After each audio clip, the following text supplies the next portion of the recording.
সকাল থেকেই মিহিরের যাকে বলে মুড ভালো নেই। গত 2 ঘন্টা ধরে একটার পর একটা সিগারেট খেয়েই চলেছে। এই মুড ভালো না থাকার কারণ প্রথমত, গত সপ্তাহে তার উপন্যাসের যে পাণ্ডুলিপিটা প্রকাশকের অফিসে দিয়ে এসেছিল, আজ সকালেই প্রকাশক প্রাণতোষ মিত্র ফোন করে বললেন যে তিনি নাকি সেটা হাতেই পাননি। পাণ্ডুলিপি এখন আর ঠিক বলা যায় না, কারণ লেখালেখির কাজটা মিহির তার কম্পিউটারেই করে। সেখান থেকেই তার নতুন উপন্যাসের একটা কপি মিহির ঠিক সময় মতোই প্রকাশকের অফিসে দিয়ে এসেছে। যদিও সেটা প্রকাশকের হাতে হাতে দেওয়া হয়নি, দিয়েছিল অফিসেরই আরেকজন কর্মচারী বিজন বাবুর হাতে, একটা বড় সাইজের অনভেলপের ওপরে মিহির নিজের নাম পর্যন্ত লিখে দিয়েছিল। বছরখানেক হলো রহস্য লেখক হিসেবে মিহিরের বেশ নাম ডাক হয়েছে। আগে সংবাদপত্রের অফিসে চাকরি করত, তবে কিছুদিন হলো সে চাকরিতে ইস্তফা দিয়ে পুরোপুরি লেখায় মনোনিবেশ করেছে।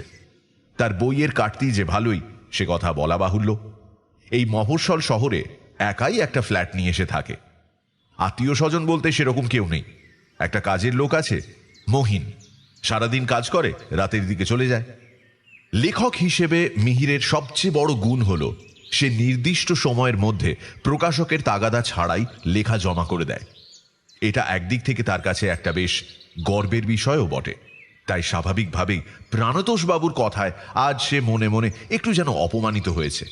যদিও সে ভদ্রলোকের সঙ্গে মিহিরের সম্পর্ক বেশ ভালো, তাছাড়া আজকেও তিনি পাণ্ডুলিপি হাতে না পাওয়ার কথাটা সাধারণভাবেই বলেছিলেন। তবু মিহিরের মনে এই সাধারণভাবে বলা কথাটাও কোথাও গিয়ে যেন আঘাত করছে।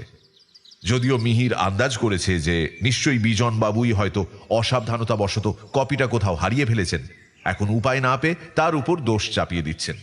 সে না হয় আরেক কপি প্রিন্ট আউট করে দেওয়া যাবে, কিন্তু নিজেকে বাঁচাতে তিনিই বা মিথ্যে কথা বলবেন কেন? এই কথা ভেবে বিজন বাবুর প্রতি মিহিরের খুব রাগ হলো। সে ঠিক করে নিল উপন্যাসের কপিটা প্রকাশককে দিতে গিয়ে বিজন বাবুকেও বেশ করে 2-4 কথা শুনিয়ে আসবে। এদিকে হয়েছে আর এক সমস্যা, মহিন আজ 3 দিন হলো আসছে না। তাই মিহিরকে ঘরের অন্যান্য কাজকর্ম ছাড়াও হাত পুড়িয়ে রান্না করে খেতে হচ্ছে। ফলে লেখালেখি এবং পড়াশোনার যে ক্ষতি হচ্ছে, তার জেরেই মিহিরের মেজাজটা প্রথম থেকেই খুব একটা ভালো ছিল না। না, এবার সে ভেবে নিয়েছে ওই মহিনকে আর রাখা যাবে না, কিছুতেই না। আগেও অনেকবার এরকম করেছে সে, কিন্তু আর তো সহ্য করা যায় না। এইসব চিন্তা মাথায় চলছে, হঠাৎ ঘড়ির দিকে চোখ পড়তে মিহির দেখল 10টা বাজে। আজ যদিও তেমন কোনো তাড়া নেই, তবু রান্নার ঝামেলা আজ আর সে করতে চাইছে না। কম্পিউটার থেকে উপন্যাসের আরেক কপি প্রিন্ট আউট করে সে সোজা চলে যাবে প্রকাশকের কাছে। তারপর সেখান থেকে কোনো রেস্তোরাঁয় গিয়ে দুপুরের খাওয়াটা সেরে নেবে। রাতে না হয় যা হোক একটা কিছু করে নিলেই হবে। প্রায় 150 পাতার প্রিন্ট আউট, সুতরাং হাতে বেশ কিছুটা সময় আছে। মিহির প্রিন্ট আউট করতে দিয়ে স্নানে যাওয়ার জন্য উঠতে যাবে, ইতিমধ্যে পাশের টেবিলে চার্জে বসানো মোবাইলটা বেজে উঠল। মিহির দেখল ইন্দ্র ফোন করেছে। এই ইন্দ্র হলো একটি অ্যান্টিক শপের মালিক এবং মিহিরের ঘনিষ্ঠ বন্ধু। তার দোকানে নতুন কিছু আসলেই অন্তত দেখার জন্য মিহিরকে সে ফোন করে যেতে বলে। মিহিরেরও এইসব ব্যাপারে খুব উৎসাহ, সুতরাং মোবাইলের স্ক্রিনে ইন্দ্রর নামটা ভেসে উঠতেই একটু যেন তাড়াহুড়ো করে মিহির মোবাইলটা চার্জার থেকে খুলে রিসিভ করতে গেল। আর ঠিক তখনই চার্জারে তারের সঙ্গে বেঁধে তার ঘরের একমাত্র ছোট আয়নাটা নিচে পড়ে 2 টুকরো। যাক, তাহলে কাজ আরো একটু বাড়ল। প্রথমে প্রকাশকের অফিস, তারপর ইন্দ্রর অ্যান্টিক শপ, তারপর দুপুরের লাঞ্চ সেরে সব শেষে একটা আয়না কিনে বাড়ি। বেশ, তাই হোক। প্রকাশকের অফিস থেকে বেরোতে গিয়ে মিহির হাতঘড়িতে সময় দেখল 1:45 বাজে। এসেছিল 12:30টায়। প্রাণতোষ বাবুর হাতে কপিটা তুলে দিয়ে মিহির বিজন বাবু সম্পর্কে জিজ্ঞাসা করতে তিনি বললেন যে বিজন বাবু নাকি 2 দিন হলো অসুস্থ, এখন ছুটিতে আছেন। ফলে ভেতরে চাপা রাগ ভিতরেই রয়ে গেল। প্রাণতোষ বাবু ভদ্রলোক, বেশ আড্ডাবাজ। মিহিরের সঙ্গে তাঁর বয়সের পার্থক্য হলেও সময় অসময়ে 2-4টে খোশ গল্প করতে তিনি পিছপা হন না। আজও হলো তাই। সেই কারণেই বোধহয় বিজন বাবুর প্রতি মিহিরের রাগটা অনেকখানি পড়ে গেল। এরপর সিঙ্গাড়া সহযোগে 2বার চা খেয়ে এবং প্রকাশকদের ব্যবসা কতটা লোকসানজনক সেই বিষয়ে ঘণ্টাখানেক আড্ডা মেরে মিহির যখন প্রাণতোষ বাবুর কাছ থেকে ছাড়া পেল তখন দুপুরের খাওয়ার সময় হয়ে গিয়েছে। কাছাকাছি একটা রেস্তোরাঁ থেকে দুপুরের খাওয়া সেরে নিয়ে মিহির সেখান থেকে ট্যাক্সি করে সোজা ইন্দ্রর দোকানের দিকে রওনা দিল। রাস্তায় ট্রাফিক জ্যাম হওয়ার ফলে 40 মিনিটের পথ যেতে সময় লাগলো প্রায় 2 ঘন্টা। ইন্দ্রর দোকানটা ঠিক রাস্তার উপরে নয়, বড় রাস্তা থেকে একটু গলির ভেতরে, তা প্রায় 10 মিনিটের পায়ে হাঁটা পথ। ফলে মিহির যখন ইন্দ্রর দোকানে গিয়ে পৌঁছলো তখন বিকেল হয়ে গিয়েছে। আজ আর বেশিক্ষণ থাকা যাবে না, আবার বাড়িও তো ফিরতে হবে। এই ভেবে মিহির ইন্দ্রকে বলল, শোন, আজ কিন্তু বেশি দেরি করব না। আরে ঠিক আছে, একা মানুষ, এমন তো নয় যে বাড়িতে তোর জন্য কেউ অপেক্ষা করছে। এত তাড়া কিসের? দেখ ভাই, 40 মিনিটের পথ 2 ঘন্টা ধরে এসেছি, আবার যেতে 2 ঘন্টা, এরপর আবার ট্রেন ধরে বাড়ি। তুই কি চাস মাঝরাতে গিয়ে বাড়ি পৌঁছোই? ও নিয়ে তুই ভাবিস না, তোকে ট্যাক্সি করতে হবে না। স্টেশনের দিকে আমার একটু দরকার আছে, আমি তোকে পৌঁছে দেবো। এই কথার পর আর কিছু বলা চলে না। অগত্যা মিহিরকে কিছুটা সময় বসতেই হলো। তবে ইন্দ্রর কাছে বসা মানে সে এক মূল্যবান সময় যাপন। প্রাচীন জিনিস সম্পর্কে ইন্দ্রর অগাধ জ্ঞান। সে নিজে ইতিহাসের ছাত্র, তাই শুধুমাত্র ব্যবসার খাতিরে নয়, নিজের আগ্রহেই ইন্দ্র এসব ব্যাপারে পড়াশোনা করে। মিহিরও এদিক থেকে তারই মতো প্রাচীন আসবাবপত্র এবং পুঁথিপত্রের ব্যাপারে খুবই আগ্রহী। সে যদিও সাহিত্যের ছাত্র, কিন্তু পড়াশোনার ক্ষেত্রে মিহির যাকে বলে সর্বভুক। ফলে এমন 2 বন্ধুতে মিলে ঘর ভর্তি প্রাচীন জিনিসপত্রের মাঝখানে গল্পগুজব আরম্ভ করলে সময়ের দিকে নজর না থাকাটাই যে স্বাভাবিক সে কথা বলার অপেক্ষা রাখে না। বেশ কিছুক্ষণ গল্পগুজব করার পর ইন্দ্র বলল, চল এবার তোকে নতুন কালেকশনগুলো দেখিয়ে আনি। ইন্দ্রর অ্যান্টিকের দোকানটা বেশ বড়, 2 জন কর্মচারীও আছে। দোকান থেকে কিছুটা দূরেই ইন্দ্রর আরেকটা দোকান রয়েছে, তবে এটাকে দোকান না বলে গোডাউন বলাই ভালো। সচরাচর যেসব অ্যান্টিক জিনিসপত্রের তেমন কোনো চাহিদা নেই এবং নতুন যে মালপত্র আসে সেগুলোকে দোকানে না রেখে এখানে রাখা হয়। দোকানের দেখাশোনার ভার কর্মচারীদের উপর দিয়ে ইন্দ্র মিহিরকে তার এই অ্যান্টিক শপের গোডাউনে নিয়ে এলো। লোহার মজবুত দরজা ঠেলে ভিতরে ঢুকতেই নাকে এলো পুরনো জিনিসপত্রের খুব চেনা একটা গন্ধ। মিহির বহুবার এখানে এসেছে। এই তো 2 মাস আগেই 150 বছরের পুরনো ছোট সাইজের একটা ছুরি দেখার জন্য এসেছিল। ছুরিটা নাকি রাজস্থানের কোনো এক পরিত্যক্ত কেল্লায় পাওয়া যায়। শুধু ছুরি কেন, প্রাচীন আসবাবপত্র, টাকা পয়সা, সাজগোজের জিনিসপত্র, পুঁথি ইত্যাদি আরো বহু কিছু দেখার জন্য মিহির আগেও অনেকবার এই ঘরে এসেছে। এই ঘরের কোথায় কোন জিনিস রাখা আছে তা এখন মিহিরের প্রায় মুখস্থ। নতুন জিনিসপত্রের মধ্যে ছিল 2টো রাজস্থানী গয়নার বাক্স, একটা ব্রোঞ্জের লক্ষ্মী মূর্তি, একটা নবাবী আমলের গড়গড়া, একটা কম্পাস আর একটা ট্যাঙ্ক ঘড়ি। ওই রাজস্থানী গয়নার বাক্স ছাড়া বাদবাকি জিনিসগুলোর বয়স 200 বছরের কম নয়। জিনিসগুলো দেখা শেষ হলে মিহিরের চোখ পড়ল ঘরের দেয়ালে টাঙিয়ে রাখা মাঝারি মাপের একটা আয়নার দিকে। অদ্ভুত ধরনের নকশা করা কাঠের ফ্রেমে বাঁধানো। সেই নকশাটার দিকেই প্রথমে আকৃষ্ট হয়ে মিহির আয়নাটার দিকে এগিয়ে গেল। কাছে যেতে আয়নার ফ্রেমের নকশাটা আরো স্পষ্টভাবে ফুটে উঠল। সচরাচর ফার্নিচারের দোকানে যে ধরনের ফ্রেমের নকশা দেখা যায় এটা ঠিক সেরকম নয়। তাছাড়া আয়নার কাজটাও যেন অন্য রকম। অন্তত মিহির যেখানে দাঁড়িয়ে সেখান থেকে তার মনে হলো যেন আয়নাটায় কাচের বদলে রয়েছে একটা জলের স্তর। মাঝে মাঝে সেখানে যেন ঢেউ খেলছে। মিহির আরো কাছ থেকে দেখার জন্য নিঃশব্দে আয়নাটার দিকে এগিয়ে গেল। ইন্দ্র তাকে এতক্ষণ লক্ষ্য করেনি। সে নতুন আসা জিনিসপত্রগুলো গুছিয়ে রাখছিল। মিহিরের দিকে চোখ পড়তেই সে বলল, এই দেখ, আয়নাটা তোকে দেখাতেই ভুলে গেছি। ইন্দ্রর কথায় মিহির একটু চমকে উঠল। আসলে এক মনে আয়নাটার দিকে তাকিয়ে থাকতে থাকতে সে যেন কি একটা অনুভব করছিল। মিহিরের কথায় সেই ঘোর হঠাৎ কেটে গেল। গত রোববার এক অ্যাংলো ইন্ডিয়ান ভদ্রলোক আমায় ফোন করেন। তার নাম অ্যাডাম ক্রিমসন। আসলে সপ্তাহ 2 আগে আমি আমার দোকানের একটা বিজ্ঞাপন পেপারে দিয়েছিলাম, সেখানে আমার ফোন নাম্বারটাও দেওয়া ছিল। ভদ্রলোক সেই বিজ্ঞাপন দেখেই আমায় ফোন করেন এবং এই আয়নার কথা বলেন। সব কথা শুনে আমি তাকে সোম থেকে শনি এর মধ্যে যে কোনো একটা দিন আসতে বলি, কিন্তু ভদ্রলোক রাজি হলেন না। বললেন শুধু এই আয়নাটা দিলেই হবে না, এর সঙ্গে নাকি এক অদ্ভুত ইতিহাস জড়িয়ে আছে এবং সেই ইতিহাস তিনি আমাকে বলতে চান। সে কথা আবার দোকানে বলা যাবে না। তাছাড়া বার্ধক্যজনিত কারণে তিনি বেশি হাঁটাচলাও করতে পারেন না। অতএব আমি যদি সত্যি আয়নাটা নিতে চাই তাহলে যেন তার বাড়ি গিয়ে নিয়ে আসি। আমি আর কথা না বাড়িয়ে রাজি হয়ে গেলাম। ফোনে তার কাছে তার বাড়ির ঠিকানা নিয়ে সেদিন বিকেলেই বেরিয়ে পড়ি। গাড়ি করে আমার এখান থেকে 2 ঘন্টার রাস্তা।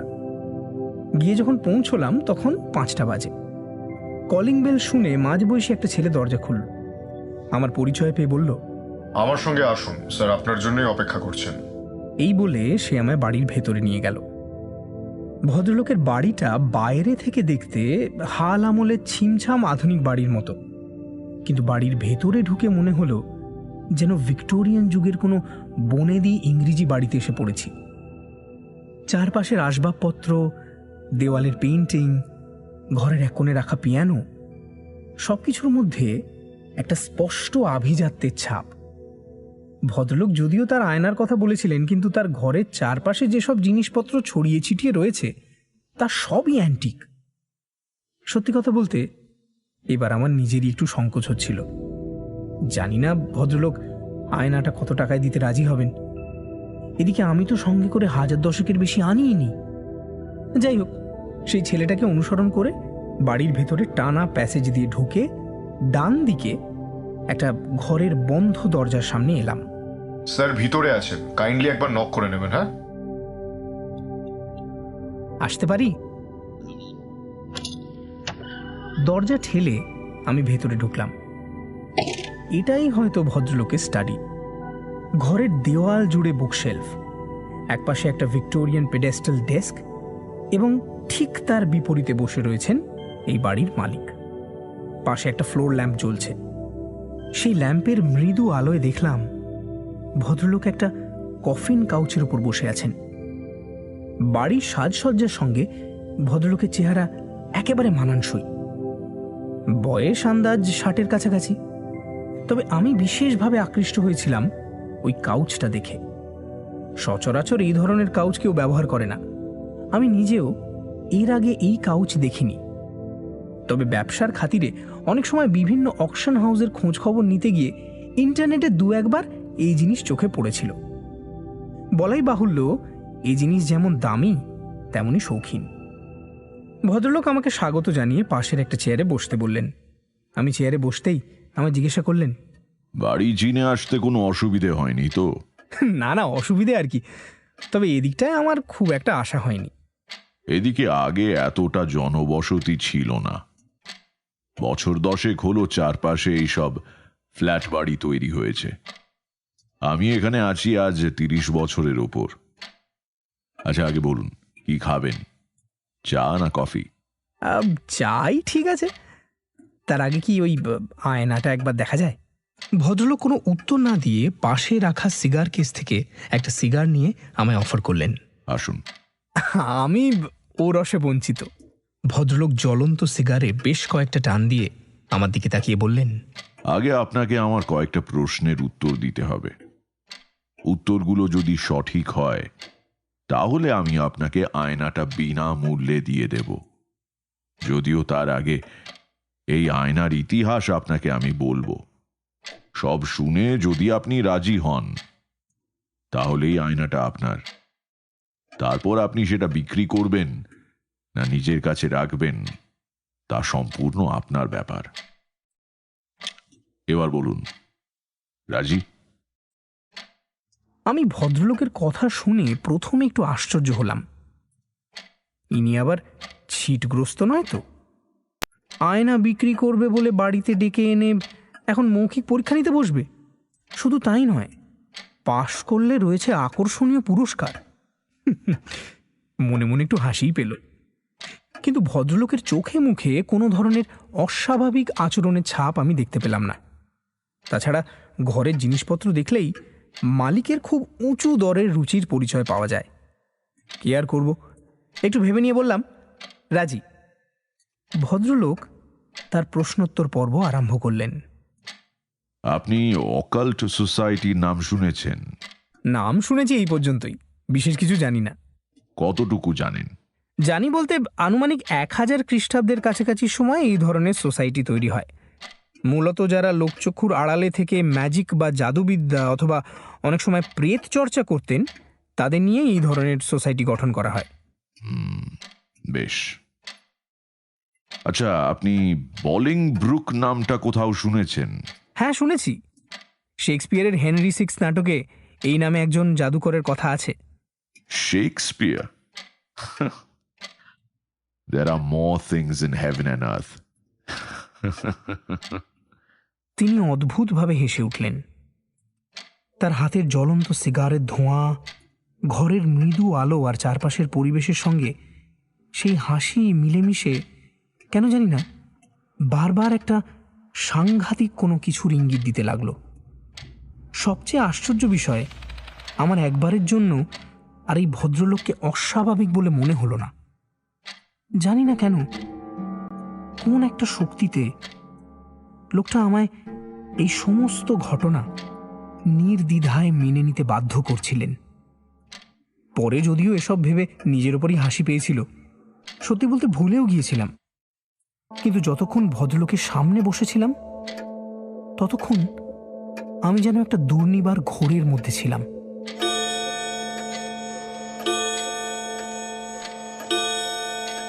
ইন্দ্রর গোডাউনে রাখা একটা দেয়াল ঘড়িতে ঢং ঢং আওয়াজে হঠাৎ মিহির আর ইন্দ্র দুজনেরই চমক ভাঙল। ঘড়ির দিকে তাকিয়ে দেখল 7টা বাজে। মিহিরের মধ্যে তখন আর বাড়ি ফেরার ব্যস্ততা নেই। ভদ্রলোক আর কিছু জিজ্ঞাসা করলেন না? না, প্রশ্ন আর কিছু করলেন না। হাসি থামিয়ে ভদ্রলোক সিগারে আবার বেশ কয়েকটা টান দিয়ে বললেন, আপনাকে আমি আর কোনো প্রশ্ন করব না। আমার যা জানার ছিল সে কথা আমি জেনে গিয়েছি।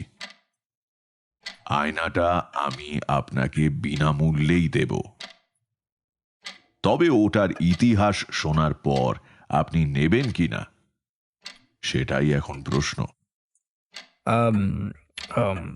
ঠিক আছে, আগে শুনি না। বেশ, শুনুন তবে।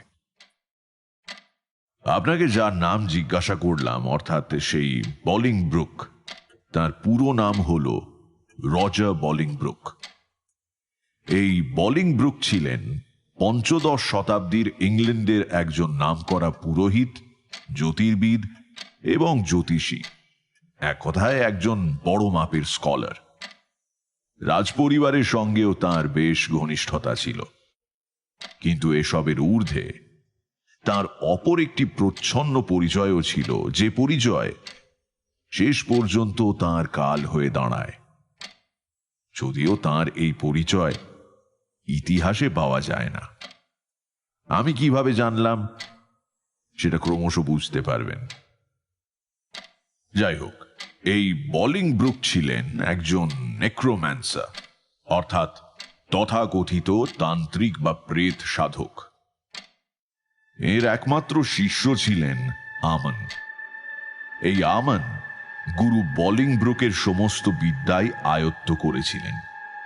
বলিংব্রুকের জীবন কাহিনীতে তার এই শিষ্যের ভূমিকা খুবই গুরুত্বপূর্ণ। 1440 সালের একটি ঘটনা বলিংব্রুকের জীবনে মর্মান্তিক পরিণতি ডেকে আনে। তাঁরই এক পুরোহিত বন্ধু টমাস সাউথওয়েল গোপনে তৎকালীন ইংল্যান্ডের রাজা হেনরি দ্য সিক্সথের একটি কোষ্ঠী তৈরি করেন। এই কোষ্ঠীতে রাজা হেনরি দ্য সিক্সথের মৃত্যুর কথা উল্লেখ করা ছিল। ঘটনাচক্রে এই কোষ্ঠীর কথা রাজার কানে গিয়ে পৌঁছয়। রাজা হেনরি দ্য সিক্সথ বলিংব্রুক এবং সাউথওয়েল সহ আরো কিছু পুরোহিতকে তার বিরুদ্ধে মৃত্যুর ষড়যন্ত্র করার অপরাধে মৃত্যুদণ্ড দেন। এর মধ্যে বলিংব্রুকের মৃত্যুটা ছিল খুবই মর্মান্তিক। মৃত্যুর আগে যদিও বলিংব্রুক তাঁর তান্ত্রিক ক্রিয়াকলাপের কথা স্বীকার করেছিলেন, তবে সে খুবই সামান্য কয়েকটি স্বীকারোক্তি। সেই সময় এই ধরনের ক্রিয়াকলাপের অর্থই ছিল চার্চের বিরুদ্ধাচরণ করা। ফলে বলিংব্রুকের শাস্তি দ্বিগুণ হয়ে গেল। সেদিন ছিল 18ই নভেম্বর। সকালবেলা তাকে ঘোড়ার সঙ্গে দড়ি দিয়ে বেঁধে টেনে হিঁচড়ে শহরের জনবহুল এলাকায় নিয়ে যাওয়া হলো। এরপর তার হাত পা বেঁধে জীবিত অবস্থাতেই তার পেট চিরে ফেলা হলো। সেই সময় এই ধরনের অপরাধীদের এইভাবেই শাস্তি দেওয়া হতো। এই যন্ত্রণা বেশিক্ষণ সহ্য করতে হলো না বলিংব্রুককে। কিছুক্ষণের মধ্যেই তিনি মারা গেলেন। এরপর তার মাথা কেটে লোককে দেখানোর জন্য লন্ডন ব্রিজের ওপর নিয়ে যাওয়া হলো। তার মুন্ডহীন দেহটিকে লম্বালম্বি ভাবে চিরে দুফালি করে শহরের দুদিকে নিয়ে গিয়ে রাখা হলো, আর তার হৃৎপিণ্ড নিয়ে যাওয়া হলো শহরের আরেক দিকে। এইভাবে শহরের চারদিকে বলিংব্রুকের শরীরের 4টি অংশ নিয়ে যাওয়া হলো মানুষকে দেখানোর জন্য। বলিংব্রুকের শিষ্য আমান এই সময় শহরে ছিলেন না। এই ঘটনার 2 দিন পরে তিনি শহরে এসে সবকিছু শুনে হতবাক হয়ে গেলেন। তবে তার মধ্যে তখন কিন্তু রাগ বা প্রতিশোধ স্পৃহা ছিল না, বরং তিনি আর সময় নষ্ট না করে তার গুরু বলিংব্রুকের দেহাবশেষ সংগ্রহ করতে ছুটলেন। অনেক কষ্টে আমান শহরের 3 প্রান্ত থেকে বলিংব্রুকের দ্বিখণ্ডিত শরীর এবং হৃৎপিণ্ড সংগ্রহ করলেন, কিন্তু তার মাথাটা পাওয়া গেল না। সেটা নাকি চুরি গিয়েছিল। যাই হোক, বাক্সবন্দি করে সেই দেহাবশেষ তিনি নিয়ে গেলেন শহরের বাইরের এক জঙ্গলে। আমান এই জঙ্গলেই একটা ছোট্ট কাঠের ঘরে থাকতেন। এই ঘরটাই ছিল তার জাদুবিদ্যার সাধন পীঠ। এবার তার জাদুবিদ্যার পরীক্ষার পালা। তিনি মৃত বলিংব্রুককে একটু একটু করে জীবিত করে তুলবেন। সবশেষে প্রয়োজন হবে একটি মাথা, সেটার ব্যবস্থাও করা যাবে। আগে এই অংশগুলোকে জীবিত করতে হবে। গভীর রাত। ইংল্যান্ড শহরের শেষ সরাইখানার আলোটাও তখন নিভে গিয়েছে। শহরের মধ্যে গভীর ঘুমের নিস্তব্ধতা। ছোট ছোট ছেলে মেয়েদের বাড়ির বড়রা ততক্ষণে ফেরি কুইনের গল্প বলে ঘুম পাড়িয়ে দিয়েছে। শহরের শেষ মাথায় বেশিরভাগ খামার চাষিদের বাড়িঘর। সেখান থেকে জঙ্গলের দূরত্ব বেশি নয়, তবে এই জঙ্গলে দিনের বেলাতেও কেউ ঢুকতে সাহস পায় না। আজ পর্যন্ত যারা জঙ্গলে গিয়েছে কেউ আর ফিরে আসেনি। কেউ সঠিক জানেও না যে জঙ্গলে কোন বিভীষিকা রয়েছে। এই জঙ্গলেই আমানের ঘর। সে এই রাতেই তার জাদুবিদ্যা দিয়ে বলিংব্রুকের দেহাবশেষে প্রাণ প্রতিষ্ঠা করবে। ঘরের মধ্যে মোমের আলো জ্বলছে, সামনে তন্ত্রপাচার সাজানো, একপাশে বলিংব্রুকের দেহাবশেষের বাক্সগুলো মুখ খোলা অবস্থায় রাখা। সেই পচা গলা দেহাবশেষের ওপর বড় বড় মাছি ভনভন করছে। বিকট মাংস পচা গন্ধে সারা ঘর ভরে গিয়েছে। সেই বাক্সগুলোর দিকে মুখ করে বসে আমান মন্ত্রোচ্চারণ করছে। এইভাবে একের পর এক তান্ত্রিক ক্রিয়া করতে করতে রাত্রি শেষ প্রহরে হঠাৎ আমানের মনে হলো যেন দূর থেকে জঙ্গলের ডালপালা ভেঙে প্রচন্ড বেগে ঝোড়ো হাওয়া তার ঘরের দিকে এগিয়ে আসছে। সেই মুহূর্তেই আমান আরো একটা ব্যাপার অনুভব করল। এতক্ষণ শুধুমাত্র দেহাবশেষের উপর মাছি উড়ছিল, এখন যেন গোটা ঘরময় মাছি উড়ে বেড়াচ্ছে, আর তারই সঙ্গে পাল্লা দিয়ে বেড়েছে সেই মাংস পচা গন্ধ। আমার মনে মনে একটু শঙ্কিত হলো। এই তান্ত্রিক ক্রিয়ায় তো এমনটা হওয়ার কথা নয়, তাহলে কি? তার এই কথা ভাবতে ভাবতে সেই ঝোড়ো হাওয়া তার ঘরের দরজা ঠেলে ভেতরে ঢুকে পড়ল। আমার তখনও সেইভাবেই বসে রয়েছে। সে ইতিমধ্যে ঘটনাটা আন্দাজ করতে পেরে কিছুটা যেন ভয় এবং আতঙ্কে কুঁকড়ে গিয়েছে। বলিংব্রুক মরবার সময় নিজের আত্মা নিশ্চয়ই শয়তানকে দান করেছিলেন, ফলে তার আত্মা এখন শয়তানের দাস হয়ে পিশাচ জমিতে ঘুরে বেড়াচ্ছে। তার এখন একটা শরীর চাই, যার মধ্যে তিনি আবার জেগে উঠবেন। আমান দেখল সেই হাওয়া কাঠের বাক্সের মধ্যে থেকে দ্বিখণ্ডিত দেহ এবং হৃৎপিণ্ডের পচা গলা অবশেষ শূন্যে ঘোরাতে লাগলো এবং ক্রমে একটু একটু করে একে অপরের সঙ্গে জোড়া লাগিয়ে দিল। দেহের বিভিন্ন জায়গায় যেখানে মাংস খসে পড়েছিল সেখানে নতুন মাংস গজিয়ে উঠল। বলিংব্রুকের মুক্তহীন শরীরে প্রাণ ফিরে এলো, কিন্তু প্রাণ ফিরে আসলেই সেই দেহ যেন অসহ্য যন্ত্রণায় ছটফট করতে আরম্ভ করল। আমানের চোখের সামনে একটা মুন্ডহীন দেহ ঘরময় দাপিয়ে বেড়াচ্ছে, কি যেন খুঁজছে। তার মাথা না থাকলেও কোনো এক আশ্চর্য শক্তিতে সে সবকিছু বুঝতে পারছে। কিন্তু এবার যে ঘটনাটা ঘটল তা আমানকে ভেতর থেকে নাড়িয়ে দিল। আমান এই তান্ত্রিক ক্রিয়ায় বসার আগেই নিজেকে মন্ত্র শক্তিতে সুরক্ষিত করে নিয়েছিল, ফলে তার কোনো ধরনের ক্ষতির আশঙ্কা ছিল না। কিন্তু যে দৃশ্য সে চোখের সামনে দেখল তা যেন তার সাহসের শেষ নির্যাসটুকু নিংড়ে নিয়ে তাকে ছিবড়ে করে সেই জায়গায় বসিয়ে রাখল।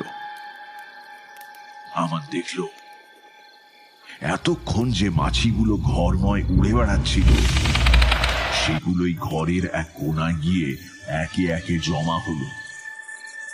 তারপর সেই মাছিগুলো মানুষের আকৃতি ধারণ করল। ঠিক মানুষ নয়, শরীরটা মানুষের, আর মুখটা অনেকটা ছাগলের মতো। শিং দুটো উঁচু হয়ে উঠে মাথার পেছন দিকে বেঁকে গিয়েছে। পিঠের দুদিকে বাদুড়ের মতো একজোড়া ডানা। ক্রমে আকৃতি আরো স্পষ্ট হয়ে উঠল। কিছুক্ষণের মধ্যে সেই আকৃতির শরীর ধারণ করল। মাছিগুলো তখন আর নেই। আমান এক দৃষ্টিতে তার দিকে তাকিয়ে রয়েছে। বাফোমেট বাফোমেট বলতে বলতে আমাদের সারা শরীর কেঁপে উঠল। বাফোমেট শয়তানের অপর নাম। সে নিজে এসেছে। আমান কিন্তু শুধুমাত্র বলিংব্রুকের আত্মাকেই আহ্বান করেছিল, কিন্তু তিনি যেহেতু শয়তানের কাছে নিজের আত্মাকে বিক্রি করেছেন, তাই তার আত্মার সঙ্গে সঙ্গে আত্মার বর্তমান মালিক স্বয়ং শয়তানও এসে পড়েছে। শয়তান দেহ ধারণ করার পর বলিংব্রুকের মুন্ডহীন দেহ স্থির হয়ে তার দিকে ফিরে দাঁড়ালো। বাফোমেট তার ডান হাতের তর্জনী আমানের দিকে তুলে ধরতেই বলিংব্রুকের দেহটা আস্তে আস্তে আমানের দিকে এগিয়ে আসতে লাগলো। আমান বুঝতে পারল শয়তানের নির্দেশে বলিংব্রুকের প্রেতাত্মা আমানকে হত্যা করে তার মাথা কেটে নেবে। তারপর সেই মাথা নিজের ধড়ে বসিয়ে শয়তানের দাস বলিংব্রুক আবার জেগে উঠবে। না, এই হতে দেওয়া যাবে না। এই কথা মুহূর্তের মধ্যে আমান ভেবে নিয়ে একটা দুঃসাহসী কাজ করে বসল। যদিও এই কাজ সে এর আগে কখনো করেনি। শয়তানের সামনে তো নয়। আমান যে মন্ত্রে বলিংব্রুকের আত্মাকে আহ্বান করেছিল ঠিক সেই মন্ত্রই উল্টোভাবে উচ্চারণ করতে আরম্ভ করল। ফলে তার খুব কাছাকাছি এসে বলিংব্রুকের মুন্ডহীন দেহটা আর আমাদের দিকে এগোতে পারল না, সেখানেই দাঁড়িয়ে থাকলো। বাফোমেট দাঁড়িয়ে এক দৃষ্টিতে আমাদের দিকে তাকিয়ে রয়েছে। আমাদের ভয় এতক্ষণে অনেকটা কেটে গিয়েছে। সে জানে বলিংব্রুকের প্রেতাত্মা এখন আর তার ক্ষতি করতে পারবে না, শয়তানও পারবে না। এবার শয়তান এক পা করে বলিংব্রুকের মুন্ডহীন দেহের দিকে এগিয়ে গেল এবং মুহূর্তের মধ্যে সেই দেহটাকে দু হাতে ধরে দাঁত দিয়ে ছিঁড়ে ছিঁড়ে খেতে লাগলো। ফিনকি দিয়ে তার দেহ থেকে রক্ত ছড়িয়ে পড়ল আমানের সারা ঘরে। বলিংব্রুকের সেই মুন্ডহীন দেহের ছটফটানি দেখে আমান তার যন্ত্রণার কথা বুঝতে পারল। আমান বুঝেছে বাফোমেট তার দাস বলিংব্রুকের মুন্ডহীন দেহকে আর এখানে রাখবে না। বলিংব্রুকের প্রেতকে মানুষের দেহে সম্পূর্ণভাবে জাগিয়ে তুলতে না পেরে রাগে প্রতিহিংসায় বাফোমেট তার দাস বলিংব্রুকের দেহকে খেয়ে ফেলছে। এবার বলিংব্রুককে জাগানোর জন্য অন্য একটা মানুষের দেহ প্রয়োজন। কে সেই মানুষ? তবে কি আমান নিজেই? এই কথা ভাবতে ভাবতে আমান দেখল কিছুক্ষণের মধ্যেই বাফোমেট সম্পূর্ণ দেহটাকে খেয়ে ফেলেছে। তার চোখগুলো রক্তের মতো লাল, সেখানে যেন নরকের আগুন জ্বলছে। আবার শয়তান আমাদের দিকে তর্জনী তুলেছে। কিছুক্ষণের জন্য চারিদিক নিস্তব্ধ। তারপর শয়তান সেই অবস্থাতেই বিকট একটা চিৎকার করে উঠল। সেই চিৎকারের সঙ্গে সঙ্গে জঙ্গল থেকে বুনো নেকড়ের দল একসঙ্গে ডেকে উঠল। এরপরই আগের মতো সেই ঝোড়ো হাওয়া হয়ে শয়তান জঙ্গলের মধ্যে দিয়ে কোথায় যেন মিলিয়ে গেল।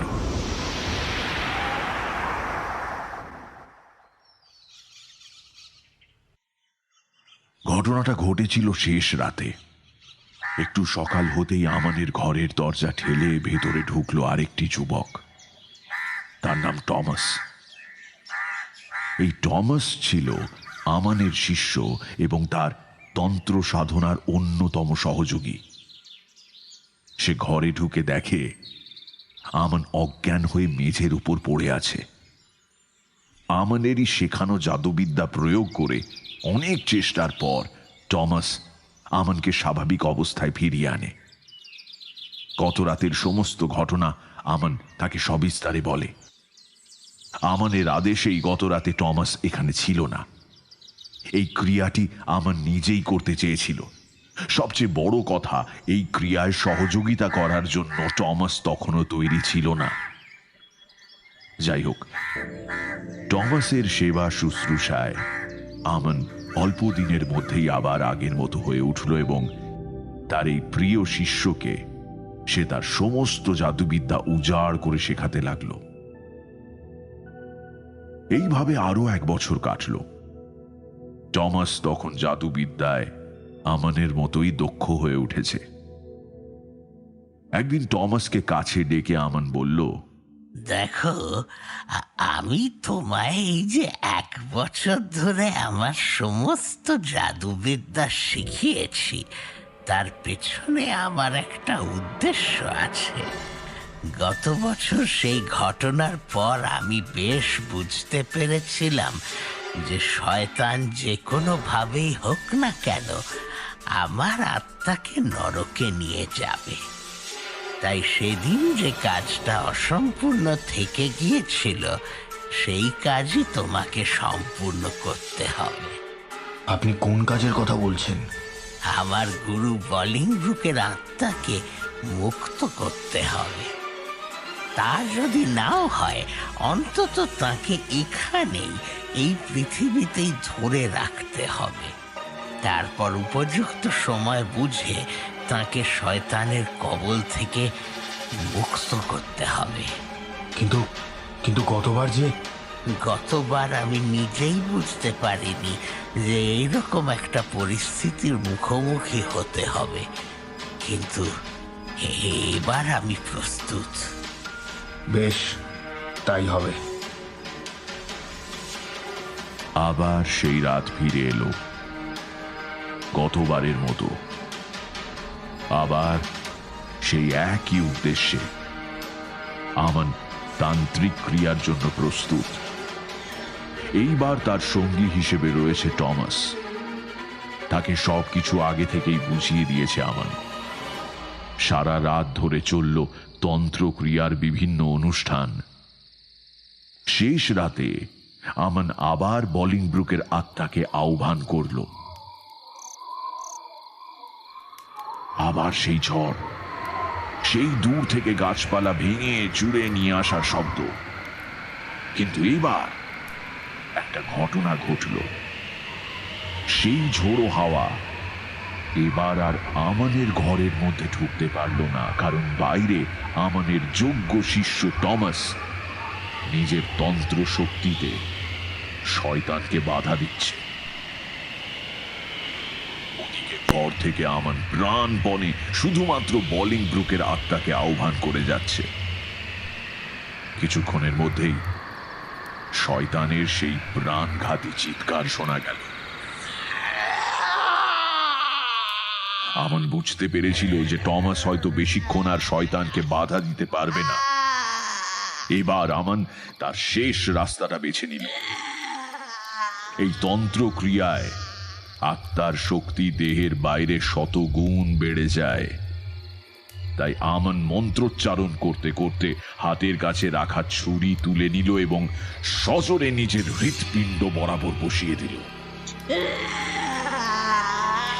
মধ্যেই তার শরীর শান্ত হয়ে গেল। তারপর আমানের আত্মা বলিংব্রুকের আত্মাকে আহ্বান করতে লাগল। বাইরে ক্রমে শয়তানের শক্তি ক্ষীণ হয়ে এলো। টমাস আরো প্রাণপণে তাকে বাধা দিতে লাগলো। একসময় বাধ্য হয়ে শয়তান হাল ছেড়ে দিল আর বলিংব্রুকের আত্মাকে ছেড়ে দিয়ে আবার ঝোড়ো হাওয়া হয়ে দূরে জঙ্গলের মধ্যে মিলিয়ে গেল।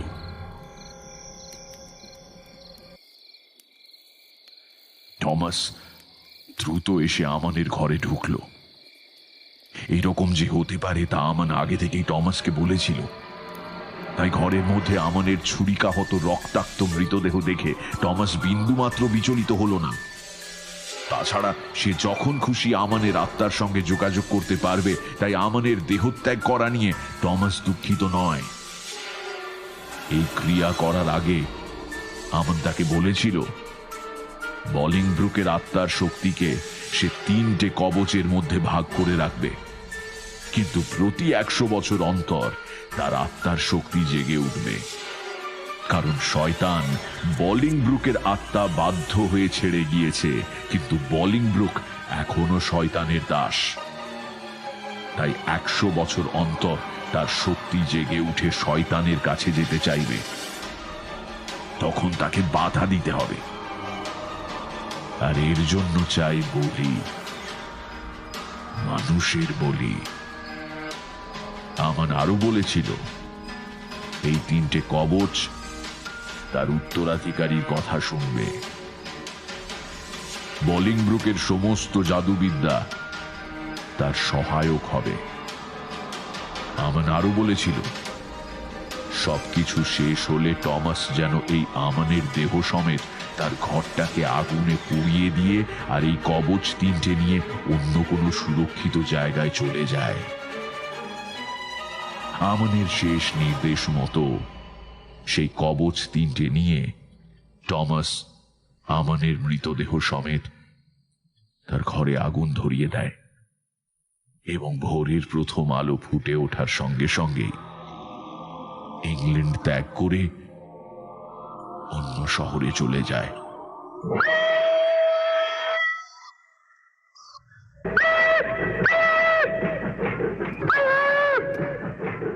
ঘরের ভেতরে সিগারেট ধোঁয়ার গন্ধ আর ফ্লোর ল্যাম্পের মৃদু আলো কিছুক্ষণের জন্য আমাকেও যেন সেই 15 শতাব্দীতে নিয়ে গিয়েছিল। এই সময় অ্যাডাম সাহেব কথা থামিয়ে দিলেন। দরজায় সেই যুবকটি নক করেছে। ভদ্রলোক কামিন বলাতে যুবকটি চায়ের ট্রে হাতে ভেতরে ঢুকল। আমার সামনে রাখা কাচের ছোট্ট টেবিলে আমার জন্য আনা চায়ের কাপ আর স্যান্ডউইচের প্লেট নামিয়ে রেখে সে আবার চলে গেল। বাইরে কিছুটা অন্ধকার হয়ে এসেছে, কিন্তু ভদ্রলোককে আয়না দেখানোর কথাটা ইচ্ছে করেই আর মনে করালাম না। সত্যি বলতে কি, ভদ্রলোকের গল্পের প্রতি আমার যেন বেশ আগ্রহ জন্মে গিয়েছিল। হয়তো সেই আগ্রহ বশেই আমি নিজে থেকেই জিজ্ঞাসা করলাম, আচ্ছা তারপর সেই কবচ 3টে নিয়ে টমাস কোথায় গেলেন? হাতের কাছে রাখা ছাইদানিতে জ্বলন্ত সিগারটা রেখে দিয়ে ভদ্রলোক বললেন, তারপর সেই কবচ অনেক জনের হাত ঘুরে আমার পিতামহ এবং পরে আমার পিতামহের কাছে আসে। আমার পিতামহ সেই কবচের শক্তিকে 3টে বস্তুতে নতুন করে প্রতিষ্ঠিত করেন। সেই 3টে বস্তুর মধ্যে একটি গ্র্যান্ডফাদার ক্লক, যা পিতামহের আপন ভাইয়ের বংশধরদের কাছেই থাকার কথা, একটি বই যা পিতামহের অপর এক ভাইয়ের কাছে ছিল, আর শেষ বস্তুটি হল। এই কথা বলতে বলতে এতক্ষণে ভদ্রলোক তার ঠিক বাঁদিকে দাঁড় করানো একটা বিশাল কাঠের আলমারির দিকে এগিয়ে গিয়েছিলেন। এবার সেই আলমারি থেকে লাল টকটকে ভেলভেটের কাপড়ে মোড়া 1 ফুট বাই 1 ফুট মাপের একটা বস্তু বার করে আমার দিকে ঘুরিয়ে বললেন, এই আয়নাটা। বলে এগিয়ে এসে আয়নাটা আমার হাতে দিলেন। কাপড়ের ঢাকনা আলগা করে দেখলাম, খুব সাধারণ একটা আয়না, শুধু কাঠের ফ্রেমটা অসাধারণ নকশা করা। আমি আয়নাটা হাতে নিয়ে কত টাকায় বিক্রি করলে আমার পোষাবে সেই কথাই ভাবছিলাম। তবে আমায় এইরকম নিবিষ্ট মনে আয়নার দিকে তাকিয়ে থাকতে দেখে ভদ্রলোক কি ভাবছিলেন জানি না। তিনি আমায় একটু চাপা গলায় বললেন, এবার বলুন, আপনি কি আয়নাটা নিতে চান? হ্যাঁ হ্যাঁ হ্যাঁ হ্যাঁ নিশ্চয়ই, যদি আপনার কোনো আপত্তি না থাকে আর কি। বেশ, তাহলে এই আয়না আজ থেকে আপনার। কথাটা বলতে গিয়ে ভদ্রলোকের মুখটা কেমন যেন পাল্টে গিয়েছিল। একটা আশঙ্কা না না ভয় নাকি উত্তেজনা সেই সময় তার মুখে ফুটে উঠেছিল। আমার তখন আর ওসব নিয়ে চিন্তা করার সময় নেই, কারণ সত্যি কথা বলতে আমার এই ব্যবসায়ী জীবনে এই প্রথম এইরকম লাভ হয়েছে। 1 পয়সাও খরচ করতে হলো না, অথচ এরম একটা অ্যান্টিক একেবারে বিনামূল্যে পেয়ে গেলাম। কথা শেষ হলে আমি ভদ্রলোকের কাছে বিদায় নিয়ে উঠতে যাব, হঠাৎ আমার মনে একটা প্রশ্ন এলো। আমি আবার দরজার দিক থেকে মুখ ফিরিয়ে ভদ্রলোককে জিজ্ঞাসা করলাম, আচ্ছা একটা কথা জানতে পারি? দেখলাম ভদ্রলোকের ঠোঁটের কোণায় হাসির মৃদু রেখা ফুটে উঠেছে, যেন আমার এই প্রশ্নের জন্যই তিনি অপেক্ষা করছিলেন। বললেন, নিশ্চয়ই। আচ্ছা, টমাসের কাছ থেকে আপনার প্রপিতামহ কবচ 3টে পেয়েছিলেন, তারপর আপনার পিতামহ এবং পিতার হাত ঘুরে আপনার কাছে এসেছে, তাই তো? না, তা নয়। কবচ 3টে আমার পিতামহ এবং পিতামহ পেয়েছিলেন, আমার পিতা বা আমি পাইনি। সরি, আপনি মানে আপনাদের বংশ কিভাবে টমাসের সঙ্গে জড়িয়ে পড়ল সেই কথাই জানতে ইচ্ছে করছে। ভদ্রলোক এক দৃষ্টে আমার চোখের দিকে কিছুক্ষণ তাকিয়ে আমায় বললেন, টমাসের পুরো নাম টমাস হেনরি ক্রিমসন। আমরা তাঁরই বংশধর। এই কথা শোনার পর আর কিছু জিজ্ঞাসা করতে মন চাইল না। ভদ্রলোক সত্যি কি মিথ্যে বলছেন আমি জানি না, তবে তার গল্পের প্লট বিন্যাস যে সাংঘাতিক সে কথা মানতেই হবে। যাই হোক, আমি ভদ্রলোকের কাছে বিদায় চেয়ে আয়না সঙ্গে করে ফিরে এলাম। কথা শেষ করে ইন্দ্র সবে কি যেন বলতে যাবে, এমন সময় তার অ্যান্টিক শপের এক কর্মচারী এসে বলল, স্যার, দোকান কি বন্ধ করে দেবো? ইন্দ্র ঘড়ি দেখল, 7:30 বাজে। তুমি বরং একটা কাজ করো, দোকানটা বন্ধ করে চাবিটা বাড়িতে দিয়ে চলে যাও, গোডাউনটা আমি বন্ধ করছি। ঠিক আছে স্যার। মিহিরকে উদ্দেশ্য করে ইন্দ্র বলল, চল তোকে স্টেশনে ছেড়ে দিয়ে আসি। ইন্দ্র, এই আয়নাটা আমার চাই। মানে তুই নিবি এটা? ইন্দ্র যেন একটু আশ্চর্যই হয়ে গেল। এর আগে বহুবার অনেক দামি অ্যান্টিক শখ করে মিহিরকে দেওয়ার জন্য ইন্দ্র অনেক সাদাসাদি করেছে, কিন্তু মিহির বন্ধু হয়েও কখনো কোনো কিছু নিতে চায়নি। সেই কলেজ থেকেই মিহির এইসব ব্যাপারে প্রয়োজনের থেকে একটু বেশি যেন মুখচোরা। ইন্দ্র তার একমাত্র বন্ধু, তা সত্ত্বেও মজা করেও কোনোদিন তার কাছে কিচ্ছু চায়নি। তাই আজকে সরাসরি আয়নাটা চেয়ে বসায় ইন্দ্র যেন একটু আশ্চর্য হয়ে যায়। ইন্দ্রর ভাব বুঝতে পেরে মিহির একটু জোর করেই হাসার চেষ্টা করে বলল, আরে আজ সকালে আমার ঘরের আয়নাটা ভেঙে গেছে। দেখ, এমনিতে তো একটা কিনতেই হতো, সেখানে তোর কাছে যখন পেয়ে গেলাম তখন ভাবছিলাম এটাই নিয়ে নিই। তবে এই জিনিস কেনার সাধ্য আমার আছে কিনা সেটার দাম শুনে তারপর বলতে পারবো। আরে ধুর, এ তো আর আমায় পয়সা দিয়ে কিনতে হয়নি। তাছাড়া এটা নিয়ে আসার পর থেকেই ভাবছিলাম আর বিক্রি করব না, নিজের কাছেই রেখে দেবো।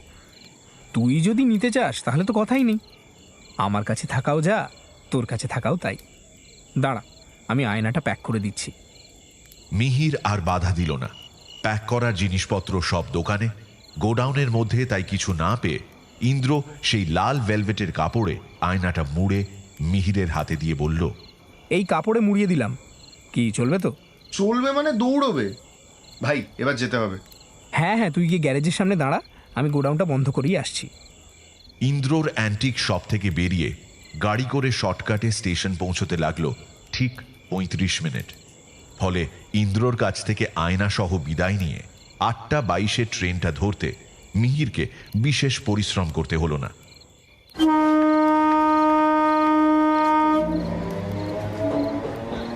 বাড়ি পৌঁছে সে আগে আয়নাটাকে একটা পছন্দ মতো জায়গায় রাখার ব্যবস্থা করল। শেষ পর্যন্ত নিজের বেডরুমে বিছানার পাশে মাথার দিকটার ফাঁকা দেয়ালে আয়নাটা রাখার ব্যবস্থা করল।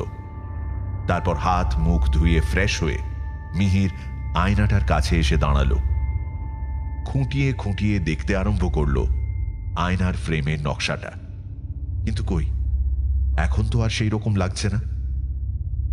গোডাউনে থাকতে আয়নাটা যেমন লাগছিল, এখন আর সেই রকম লাগছে না কেন? হয়তো তখন চোখের ভুলে কি দেখতে কি দেখেছে। আসলে ইন্দ্রর অ্যান্টিক শপের গোডাউনে আয়নাটাকে প্রথম দেখে মিহির যতটা আকর্ষণ অনুভব করেছিল, এখন আর ঠিক সেই রকম লাগছে না। বরং আয়নাটাকে ভালোভাবে দেখে নিয়ে মিহির যেন মনে মনে ভাবল, তার একার পক্ষে আয়নাটা বড্ড বেশি বড়। এটা না আনলেই মনে হয় ভালো ছিল। যাই হোক, এসব ভেবে সময় নষ্ট না করে মিহির সোজা তার স্টাডিতে চলে গেল। ফেরার পথে হোটেল থেকে রাতের ডিনার সেরে এসেছিল, কাজেই সেসব ঝামেলা আর নেই। এর মধ্যেই মহিন তাকে ফোন করেছিল তার ছেলের কদিন ধরে ধুম জ্বর। তাকে নিয়ে ছোটাছুটি করতে গিয়ে মিহিরকে সে জানাতে পারেনি। কাল থেকে আবার সে কাজে আসবে। মিহিরই বা এই পরিস্থিতিতে কি আর বলবে। ঠিক আছে, একটু সকাল সকাল এসো বলে ফোন রেখে দিল। তখন রাত প্রায় 1:45। মিহির কম্পিউটারে লিখছে। এমন সময় হঠাৎ তার মনে হলো যেন তার কানের কাছে ফিস ফিস করে কেউ কিছু বলছে।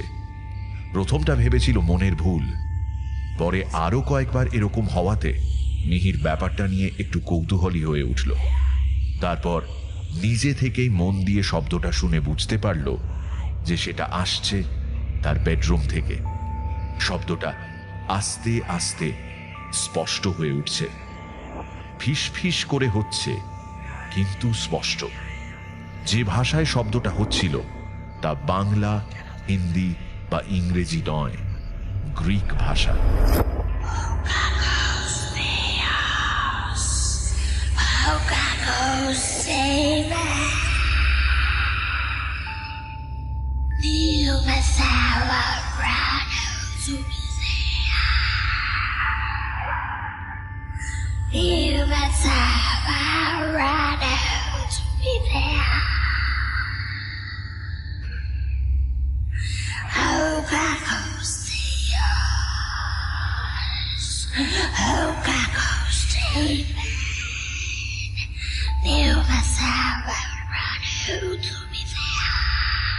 কথাটা স্পষ্টভাবে শুনতে পেয়ে মিহির যেন মন্ত্রচালিত হয়ে চেয়ার থেকে উঠে ধীর পায়ে বেডরুমের দিকে এগিয়ে গেল। যতই বেডরুমের দিকে এগিয়ে যেতে লাগলো, সেই শব্দ আরো স্পষ্ট হয়ে উঠল। বেডরুমে গিয়ে মিহির সেই আয়নার সামনে এসে দাঁড়ালো। ঘরে নীল রঙের একটা নাইট ল্যাম্প জ্বলছে। সেই আলোয় মিহির নিজের ছায়া আয়নাতে দেখতে পাচ্ছে। এবার সে দেখল আয়নায় তার ছায়াটা যেন ঢেউ খেলে গেল। ঠিক গোডাউনে দেখা দৃশ্যের মতো। এখন মনে হচ্ছে আয়নায় যেন কোনো কাঁচই নেই, তার বদলে রয়েছে জলের আস্তরণ। সেই আস্তরণে মাঝে মাঝে ঢেউ খেলে যাচ্ছে। এদিকে সেই শব্দ আরো জোরে চারদিক থেকে মিহিরকে চেপে ধরছে। হঠাৎ আয়নার কাঁচ আগের মতো স্থির হয়ে গেল, কিন্তু সেখানে মিহিরের প্রতিচ্ছবি নেই। যার প্রতিচ্ছবি আয়নায় ভেসে উঠল, তার দেহ না পুরুষের না মহিলার, অথচ উভয় শরীরেরই সমস্ত লক্ষণ সেখানে রয়েছে। আর মাথাটা অনেকটা ছাগলের মতো, যার দুটো শিং উপর দিকে উঠে মাথার পিছনে বেঁকে গিয়েছে। তার চোখ দুটো যেন লাল আগুনের ভাটা। সে যেমন নিষ্পলক ভাবে মিহিরের দিকে তাকিয়ে, মিহিরও তেমনি নিষ্পলক এবং বিস্ফারিত চোখে তার দিকে তাকিয়ে রয়েছে। এইভাবে কিছুক্ষণ থাকার পর আয়নার ফুটে ওঠা সেই প্রতিচ্ছবি মিহিরের দিকে ডান হাতের তর্জনী তুলে ধরল। আয়নার কাছে সশব্দে একটু একটু চির ধরে তা গ্রিক অক্ষরের আকৃতি নিল। সেই অক্ষরেই এবার ভেসে উঠল সেই কথাগুলো যা এতক্ষণ মিহিরের চারপাশে ক্রমাগত হয়েই চলেছে।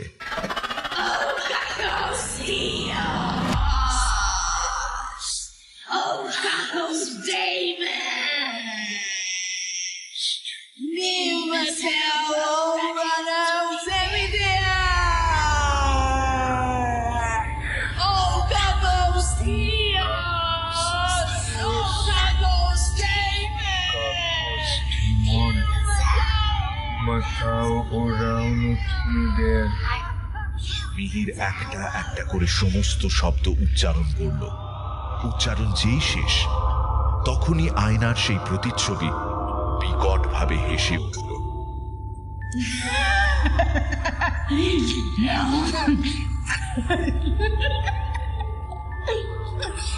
সেই হাসি যতটা ভয়ানক ততটাই মর্মান্তিক। সেই হাসির শব্দে মিহিরের মনে হলো যেন সে আর কোনোদিনও এই পৃথিবীতে ফিরে আসতে পারবে না। সে দূরে চলে যাচ্ছে, এমন এক জায়গায় যেখানে শুধুই যন্ত্রণা, কষ্ট। সে জায়গা পৃথিবীর কোনো জায়গা নয়। এই কথা ভাবতে ভাবতে মিহিরের চোখ ঝাপসা হয়ে আসছে। আর ঠিক সেই সময় রাস্তার সবকটা কুকুর যেন একসঙ্গে কেঁদে উঠল।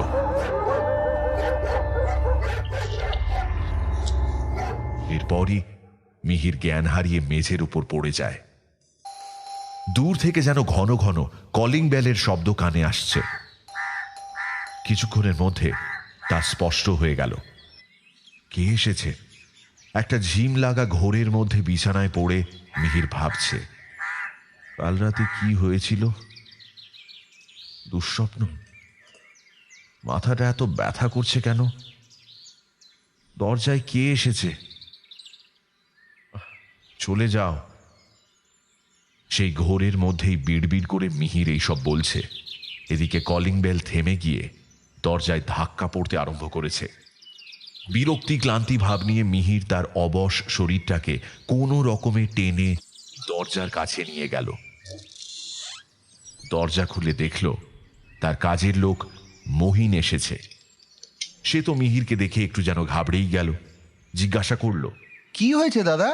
সেই কখন থেকে ডাকছি, শরীর খারাপ? মিহির চেষ্টা করেও না, এর বেশি আর কিছু বলতে পারল না। দরজা খুলে দিয়ে সে আবার বিছানায় এলিয়ে পড়ল। কাজের লোকটাও তাকে আর কিছু জিজ্ঞাসা করে বিরক্ত করেনি। সে নিজের মতো কাজ করে যখন দুপুরের খাওয়ার জন্য মিহিরকে ডাকতে গেল, ততক্ষণে মিহির অনেকটা সুস্থ হয়ে উঠেছে। তবু ইচ্ছে করেই বিছানায় শুয়ে কাল রাতের কথা ভাবতে লাগলো। কাজের লোকটা ডাক দিতে সে উঠে বসল। তারপর স্নানে চলে গেল। স্নানের পর মিহির একদম সুস্থ হয়ে উঠল। মন থেকে কাল রাতের ঘটনাটাও তখন অনেকটা হালকা হয়ে গিয়েছে। মাথার যন্ত্রণাও এখন আর নেই। দুপুরে খাওয়া দাওয়া করে সে লিখতে বসল। লেখা যখন শেষ হলো তখন 4টে বাজে। বিকেলে চা দিয়ে তারপর মহিন বাড়ি চলে গেল। গত রাতের ঘটনাটার রেশ হালকা হয়ে এলেও সারাদিনই কোনো না কোনো কাজের ফাঁকে সে ঘটনাটাকে বারবার মনে করছিল। রাতে খাওয়া শেষ করে লিখতে বসবে, এমন সময় মিহির দেখল তার মোবাইলটা রয়েছে তার বেডরুমে। সেটা আনতে গিয়েই মিহিরের চোখ পড়ল আয়নার দিকে। গতকাল রাতের মতো আবার সেই আয়নায় মাঝে মাঝে যেন ঢেউ খেলে যাচ্ছে।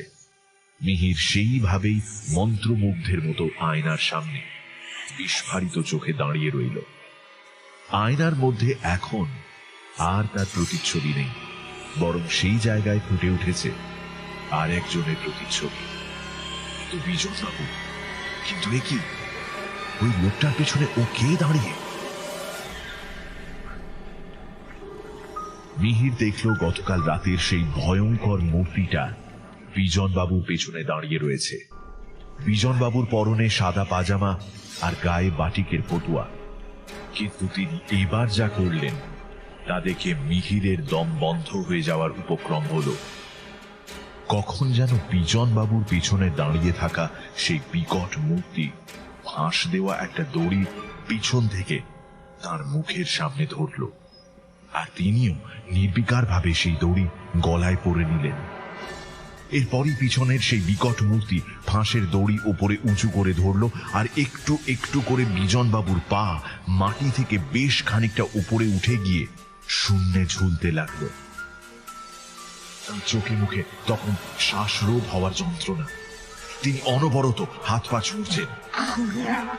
এমন সময় বিকট মূর্তিটা দড়ি ধরে উপরের দিকে একটা জোরে টান দিল, আর ঠিক তখনই মনে হলো যেন ঝুলন্ত অবস্থায় থাকা বিজনবাবুর ঘাড় ভেঙে তার মাথাটা একটু উপরের দিকে উঠে একপাশে কাত হয়ে গেল।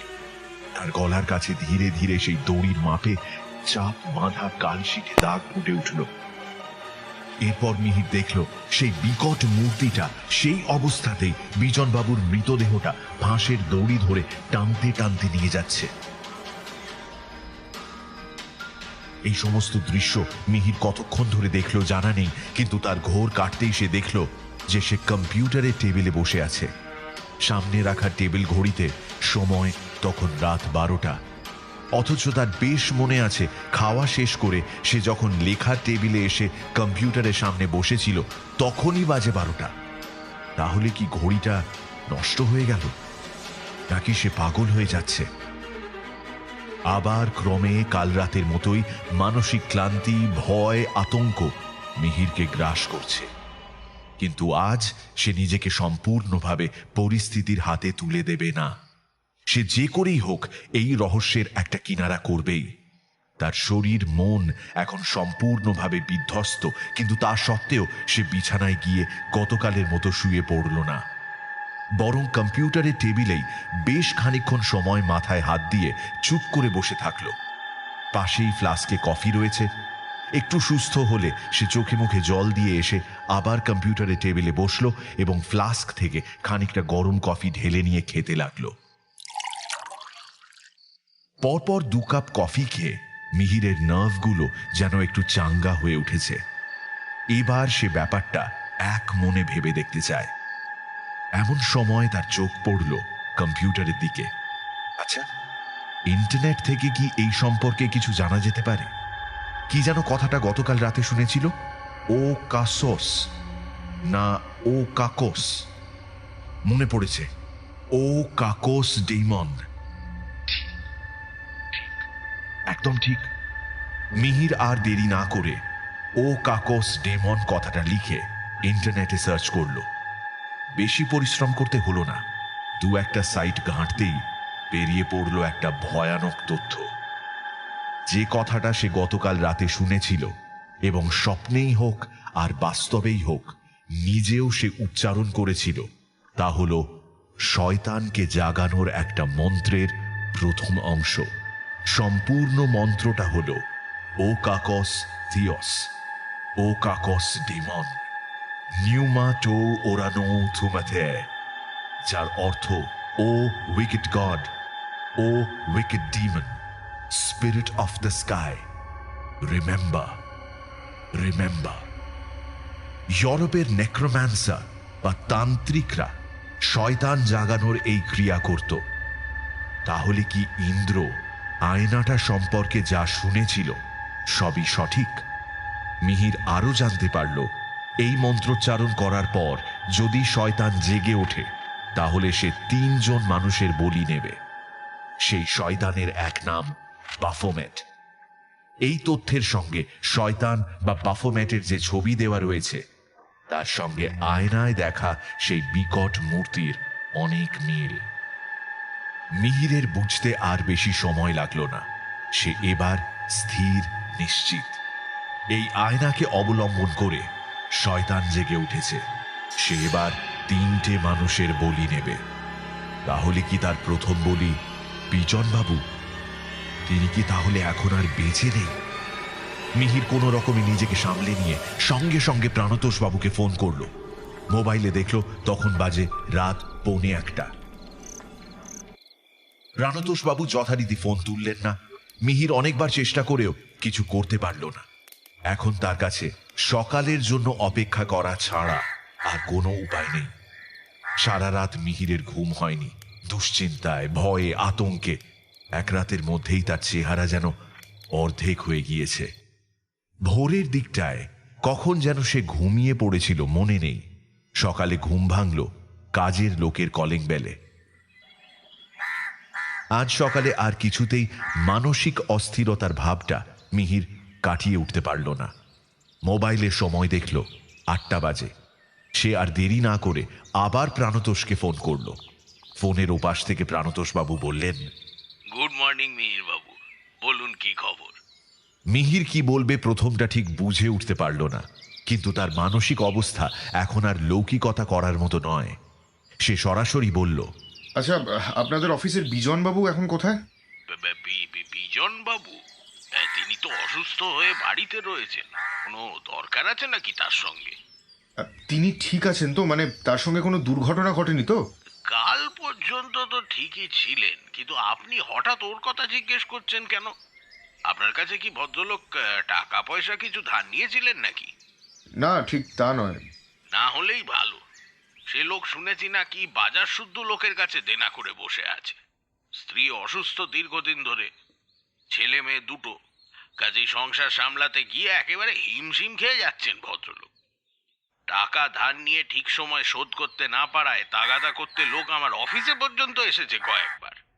শেষটায় আমি বেশ কড়া করে বিজনবাবুকে এ ব্যাপারে সাবধান করে দেওয়ায় আর এই ধরনের উৎপাত হয়নি। তবে লোকটা অসৎ নয়, সেই জন্যই এইসব ঝামেলা সত্ত্বেও তাকে কাজে রেখেছি এখনো। তো আপনি হঠাৎ বিজনবাবুর কথা কেন জিজ্ঞেস করছেন? না, কিছু না। আচ্ছা, বিজনবাবুর কোনো খবর পেলে আমায় জানাবেন প্লিজ। ঠিক আছে, সে আর এমন কি। তা আপনার শরীর ঠিক আছে তো? এই সময় কিন্তু খুব জ্বরজারি হচ্ছে। সকালে উঠে গরম জলের সঙ্গে একটু... কথাটা সম্পূর্ণ না হতেই ফোন কেটে দিল মিহির। তার মাথায় এখন শুধুই এক চিন্তা, কাল রাতে কি তাহলে সে আবার দুঃস্বপ্ন দেখেছে? সারা দিন এই কথাই তার মাথায় ঘুরপাক খেতে লাগলো। কাজের লোকটা 2-একটা কথা জিজ্ঞেস করেছিল বটে, কিন্তু খুব সংক্ষেপে মিহির তার সঙ্গে কথা শেষ করে নিজের বেডরুমে গিয়ে শুয়ে পড়ে। দুপুরের দিকে আর খেতেও ওঠেনি। একেবারে বিকেলে মহিন চা দিয়ে গেল। বিকেলে মিহিরের নিজেকে মানসিকভাবে একটু সুস্থ বলে মনে হচ্ছে। চা খেয়ে সে কম্পিউটারের টেবিলে গিয়ে বসল, কিন্তু লেখা আর কিছু মাথায় আসছে না। সে লিখবে বলেও বসেনি, শুধু যে কপাতা এখনো পর্যন্ত লিখেছে সেগুলোই একটু দেখছিল। মনে কিন্তু ইতিমধ্যে একটা আশঙ্কা এসে বাসা বেঁধেছে। হয়তো আজ রাতে আবার কিছু একটা দেখবে, হয়তো অন্য কেউ। কিন্তু না, রাতে আর কিছু হলো না। প্রায় 1টা পর্যন্ত জেগে থেকে মিহির ঘুমিয়ে পড়ল। সকালে ঘুম ভাঙল মোবাইলের রিংটোনে। ঘুম ভাঙতে একটু দেরি হলো মিহিরের। গত 2 দিন ধরে যা যাচ্ছে তার উপর দিয়ে গতকাল রাতে সেসব ঝামেলা না হওয়ায় খুব ভালো ঘুম হয়েছে। এদিকে প্রাণতোষবাবু ফোন করেই যাচ্ছেন। 3 বার রিং হওয়ার পর ঘুম জড়ানো চোখে মিহির মোবাইল রিসিভ করল, আর করতেই ওপাশ থেকে ভেসে এলো, মিহির বাবু, গতকাল রাতে বিজনবাবু আত্মহত্যা করেছে। মুহূর্তের মধ্যে মিহিরের আলস্য ভাব যেন উবে গেল। তার পরিবর্তে একটা অকস্মাৎ ভাবে আসা মানসিক আঘাতে সে মাথা থেকে পা পর্যন্ত কেঁপে উঠল। কি কি বলছেন এটা? কাল কাল কখন হলো এটা? কিভাবে? হ্যাঁ, আর বলবেন না, আপনাকে বলেছিলাম না ভদ্রলোকের দেনার দায়ে বাজারে মুখ দেখানোর মতো নেই। কাল নাকি তাগাদা করতে বেশ কয়েকজন লোক তার বাড়ি গিয়েছিল। তাঁদের সঙ্গেই এক কথা দু কথায় ঝগড়া বেঁধে যায়। তাঁরা বিজনবাবুর পাড়ার লোকজন জড়ো করে তাকে যাচ্ছে তাই গালমন্দ করে, আর সেই সঙ্গে তার অসুস্থ স্ত্রীকে নাকি অপমান করে। সেই শোকে আর অপমানে রাত 12টা নাগাদ নিজের শোবার ঘরে গলায় দড়ি দিয়ে আত্মহত্যা করে। ওদের পাড়ার ছেলেই আমার এখানে পেপার দিতে আসে, সেই এসে খবরটা আমাকে দিল। তারপর আমি ফোন করে কনফার্ম হয়ে আপনাকে বলছি। আচ্ছা, আপনি কাল আমায় কেন জিজ্ঞেস করছিলেন বলুন তো বিজনবাবুর কথা? আপনি কি কিছু... মিহিরের কানে আর কোনো কথাই যেন যাচ্ছে না। সে নিথর হয়ে বিছানায় বসে রয়েছে। এবার তার শুধু মনে হচ্ছে, কেন এই আয়নাটা সে আনতে গেল? সে কি ইন্দ্রকে ফোন করে আয়নাটা নিয়ে যেতে বলবে? ইন্দ্র যদি তাকে পাগল ভাবে, সে তো সেই সাহেব ভদ্রলোকের কথাও বিশ্বাস করেনি। তাহলে এবার কে মরবে? আয়নাটা কার মৃত্যুর কথা আমায় বলতে আসবে? আর ওই বিকট মূর্তিটা, বাফোমেট, সে কি আবার আসবে? আবার সেইভাবে আমার দিকে তাকিয়ে থাকবে? আবার আবার এই কথা বলতে বলতে মিহির নিজের মাথা খামচে ধরে বসে থাকে। আয়নাটার দিকে এই দিনের বেলাতেও তাকানোর মতো সাহস মিহিরের নেই। আয়নাটা কি সে ভেঙে ফেলবে? কিন্তু না, সে সাহসও তার আর নেই। সে এখন আয়নাটার থেকে পালিয়ে দূরে কোথাও চলে যেতে পারলে বাঁচে। সারাদিন এইভাবেই পাগলের মতো মিহির এ ঘর থেকে ও ঘর ঘুরে বেড়াল। রাতের কথা ভেবে সে ভয়ে মাঝে মাঝে কেঁপে উঠছে, অথচ নিজের কথা কাউকে বলতেও পারছে না। এমনকি ইন্দ্রকেও সে ফোন করে বলতে পারছে না, বা হয়তো তাকে কেউ বলতে দিচ্ছে না। সারাদিন স্নান খাওয়া কিছু না করে একভাবে এই ঘর ও ঘর করল মিহির। আজ কাজের লোকটা আবার ডুব দিয়েছে, কিন্তু সেদিকে মিহিরের কোনো হুঁশ নেই। সে শুধু রাতের অপেক্ষায় রয়েছে। আজ সে আসবে, আসবে। কিন্তু কে মরবে? মিহির মরবে না? আমি মরবো? আমি জানি আমি মরবো, আমি মরবো। হ্যাঁ, জবাব দাও। উত্তর দিচ্ছ না কেন? এইভাবে সারাদিন ধরে থেকে থেকে আয়নার কাছে এসে নিজেকেই নিজে জিজ্ঞাসা করতে লাগলো। আবার পরক্ষণে আয়নার ভয়ে পালিয়ে বাইরের বারান্দায় চলে গেল।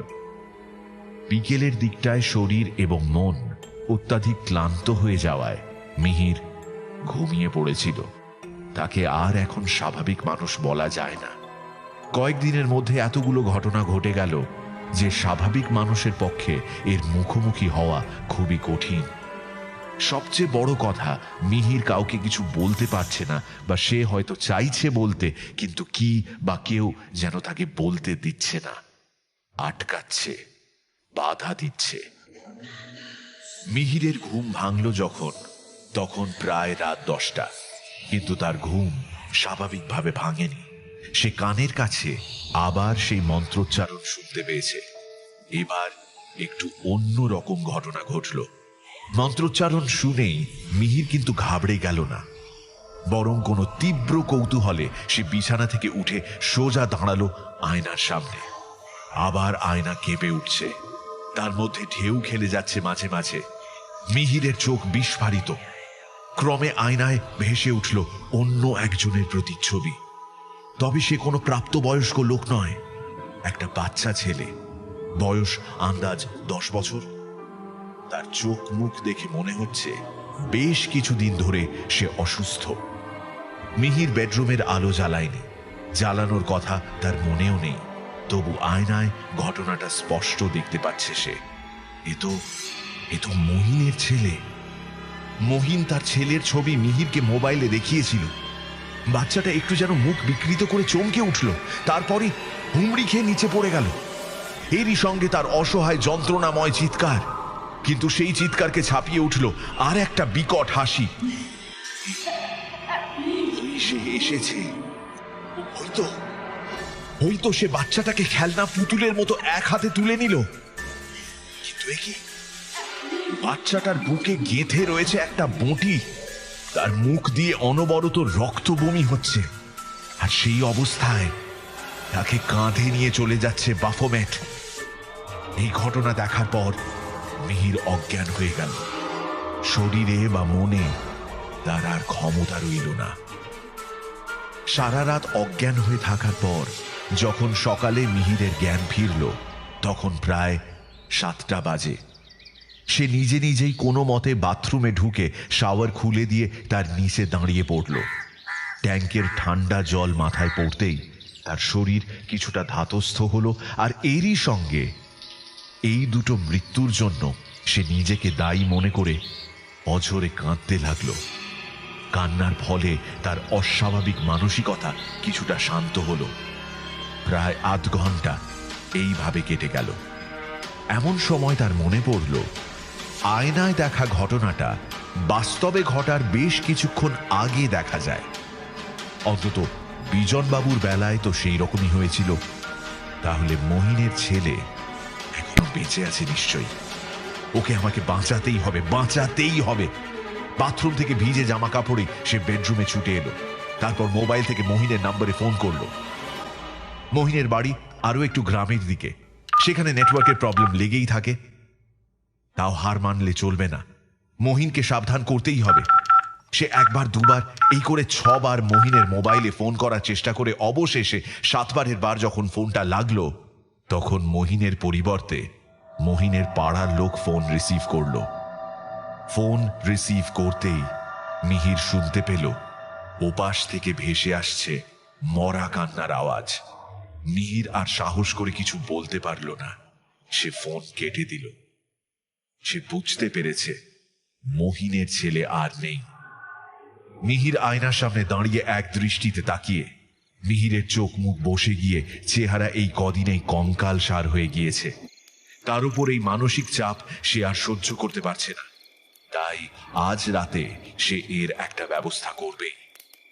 এই কথাই সে সারা দিন ধরে আয়নার সামনে মাঝে মাঝে এসে বলে গেল। সকালবেলা শাওয়ারের জলে স্নান করে সেই ভিজে গায়ে মিহির সারা দিন ছিল, ফলে বিকেলের দিকে তার জ্বর এলো। কিন্তু সে আর স্বাভাবিক মানুষের মতো এসব কিছুই বুঝতে পারছে না। সে এখন পুরোপুরি পাগল হয়ে গিয়েছে। রাত তখন 1টা হবে। জ্বরের ঘোরেই হোক, ক্লান্তিতেই হোক, মিহির জড়সড় হয়ে কুকুরের মতো ঘরের এক কোনায় পড়েছিল। এমন সময় তার কানে এলো,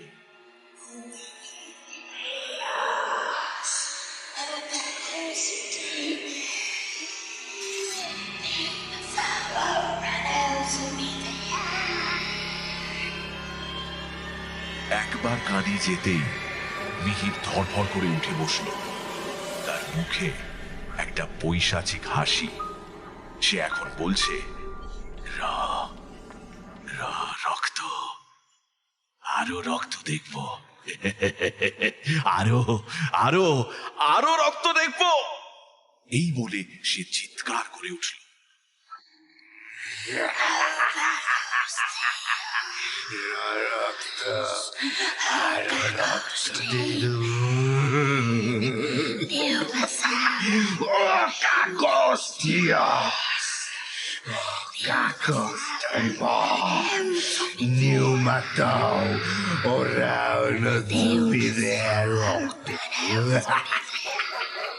তার চিৎকারের সঙ্গে আবার একবার রাস্তার কুকুরগুলোর কান্না মিলে মিশে এক হয়ে যেন রাতের বুক চিরে দিল। এর কদিন পর মিহিরের ফ্ল্যাট থেকে দুর্গন্ধ আসায় পাড়ার লোকেরা দরজা ভেঙে মিহিরের ঘরে ঢুকে দেখল মিহিরের লাশ তার বেডরুমের মেঝের ওপর পড়ে রয়েছে। তারাই পুলিশে খবর দেয়। পুলিশ এসে দেখে লাশের সারা মুখে গেঁথে আছে কাচের টুকরো। বেডরুমের মেঝেতে চাপ চাপ রক্ত শুকিয়ে কালো হয়ে গিয়েছে। লাশের মাথার উপর একটা নকশা করা কাঠের আয়নার ফ্রেমে কয়েক টুকরো ভাঙা কাচের অংশ দেখে পুলিশ ব্যাপারটা খানিকটা আঁচ করল। এই আয়নার কাচই লাশের মুখে গেঁথে রয়েছে। কিন্তু ঘটনাটা আত্মহত্যা না হত্যা তার কিনারা সেই মুহূর্তেই করা গেল না। অগত্যা লাশ পোস্টমর্টমে পাঠিয়ে দিয়ে পুলিশের লোক ভিকটিমের বাড়ির লোকজনকে খবর দেওয়ার জন্য এদিক সেদিক তল্লাশি চালায়। সবচেয়ে সহজ ছিল মিহিরের মোবাইল চেক করা, কিন্তু সেই মোবাইলও বন্ধ হয়ে পড়ে রয়েছে। ফলে মোবাইল সহ লাশের পাশে পড়ে থাকা আরো দু একটা জিনিস তদন্তের জন্য পুলিশ নিয়ে গেল। এর মধ্যে মিহিরের ডায়েরি থেকে প্রথমেই ইন্দ্রর নাম্বার পেয়ে পুলিশ তাকে সরাসরি থানায় যোগাযোগ করতে বলে। সেদিনের পর ইন্দ্র আর মিহিরের সঙ্গে যোগাযোগ করেনি। বেশ কিছু অকশন হাউসে ব্যবসার খাতিরে তাকে ঘোরাঘুরি করতে হয়, ফলে মিহিরকে আর ফোন করা হয়নি। কিন্তু পুলিশের কাছে সব শুনে ইন্দ্র একেবারে ভেঙে পড়ল। তাকে সান্ত্বনা দিয়ে পুলিশ জিজ্ঞাসা করল, আপনার এই বন্ধুটির কি মাথার কোনো সমস্যা ছিল? না না, একেবারেই না। অন্তত 4 দিন আগে তো নয়। তদন্তে জানা গিয়েছে যে মৃত্যুর বেশ কিছুদিন আগে থেকেই আপনার বন্ধু খাওয়া দাওয়া ছেড়ে দিয়েছিলেন। পাড়ার লোকজনও বলল যে 3 ধরে মিহির বাবুকে নাকি বাইরে বেরোতে কেউ দেখেনি। তিনি একরকম স্বেচ্ছায় গৃহবন্দী হয়েছিলেন। এর মধ্যে 2 দিন মাত্র তার চাকর মহিন এসেছিল। আমরা তার বাড়িতেও গিয়েছিলাম, কিন্তু সেখানে গিয়ে শুনলাম আরেক দুর্ঘটনার কথা। মহিনের বছর 10-এর ছেলে ঘরের মাঝখানে খাড়া রাখা বঁটির উপর পড়ে গিয়ে মারা গেছে। সে নাকি আশেপাশে কাউকে দেখতে না পেয়ে জ্বর গায়ে বিছানা ছেড়ে ঘর থেকে বারান্দায় আসছিল। তার মা সবজি কাটতে কাটতে কি আনতে যেন বঁটি খাড়া করে রেখেই বাইরের রান্নাঘরে গিয়েছিল। এই ফাঁকে বাচ্চাটা বারান্দায় আসতে গিয়ে জ্বরের ঘোরে পা পিছলে বঁটির ওপর পড়ে গিয়ে এই কাণ্ড ঘটায়। লোকাল থানার পুলিশ এ নিয়ে আর বেশি জলঘোলা করেনি। আমরা যখন মহিনের বাড়ি গেলাম, দেখলাম মহিন আর তার বউ উঠোনে বসে কান্নাকাটি করছে। আমরা মহিনকে ডেকে আলাদাভাবে মিহিরবাবুর ঘটনাটা বলতেই সে তখন আমাদের বলে যে সে যেদিন গিয়েছিল সেদিন মিহিরের আচরণ কেমন যেন লেগেছিল তার। তাই আপনাকে জিজ্ঞেস করছি, আপনার বন্ধুর মধ্যে মানসিক কোনো অস্বাভাবিকতা চোখে পড়েছিল? না। বেশ, আপনাকে আর এ নিয়ে কিছু বলবো না। আপনি বরং আপনার বন্ধুর শেষকৃত্য করার ব্যবস্থা করুন। প্রয়োজন হলে আপনাকে আবার জানাব। বিকেলের দিকে মিহিরের মৃতদেহ মর্গ থেকে নিয়ে এসে ইন্দ্র আরো কয়েকজনকে সঙ্গে করে শ্মশানে নিয়ে গেল। খবর পেয়ে প্রাণতোষ বাবুও এসেছিলেন। তিনিও ইন্দ্রর কাছে মিহির যে বিজন বাবুর কথা জিজ্ঞাসা করে ফোন করেছিল সে কথা বললেন। সব শুনে ইন্দ্রর যেন মাথার ভেতর সব এলোমেলো হয়ে যাচ্ছে। তাহলে কি মিহির পাগল হয়ে গিয়েছিল? শ্মশান থেকে ফেরার পথে গাড়ি করে সারাটা রাস্তা এই কথাই ভাবতে লাগলো। আর মনে পড়ল শেষবারের মতো চলে যাওয়ার আগে মিহির তার কাছে সেই আয়নাটা চেয়েছিল। এ কথা মনে পড়তেই ইন্দ্রর মনে পড়ল আয়না, সেই আয়না। তবে কি সব সত্যি? ওই আয়নাটাই তাহলে মিহিরের বলি নিয়েছে?